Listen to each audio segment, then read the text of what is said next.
بسم الله الرحمن الرحیم. ډیر خلک دا شوق لري او په خلوي چې زوی به حافظ جوړوم.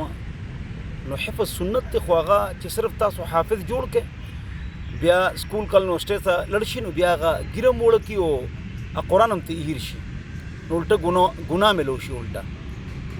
نو دا سوچ کوي چې زوی به حافظ کوم بیا به عالم کوم نو بیا به خبره ټیک بیا بچ پاتې شي. بل خبره چې اوس پخوانی مدارس ختم شو مدرسې.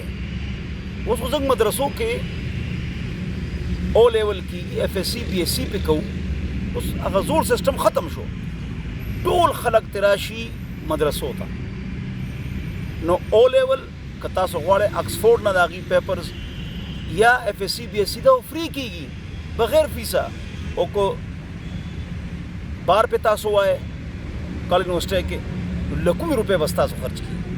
خو بهرحال دلته ما دا وی چې حفظ سنت ته علم فرض دی. لومبي چې دی هغه مطلب دا چې تاسو سوچ کوئ دی به عالم جوړوم او حفظ نه پس علم ضروری دی یا چې د الله لارې سره د هغه تعلق که حافظ شو خو دینه پس هغه ډاکټر جوړیږي نو چې الله والو سره تعلق الله لاره کې اوزي نو بیا به هغه حفظ بچ پاتې شي کني خو بیا هیر شي. اکثر خلکو نه هیر شي. ډاکټر وکیل پروفیسر لیکچررز موږ سره ملاوي کوي زه حافظ مجي قرآن ته یاد دی نه او پابندۍ هم څه نشته. نو بهرحال تاسو خپل ضرور زوی حافظ کې خو حفظ سنت ته دا به ضرور کوو خو بیا ورسره هغه زوی تاسو عالم کوئ هم.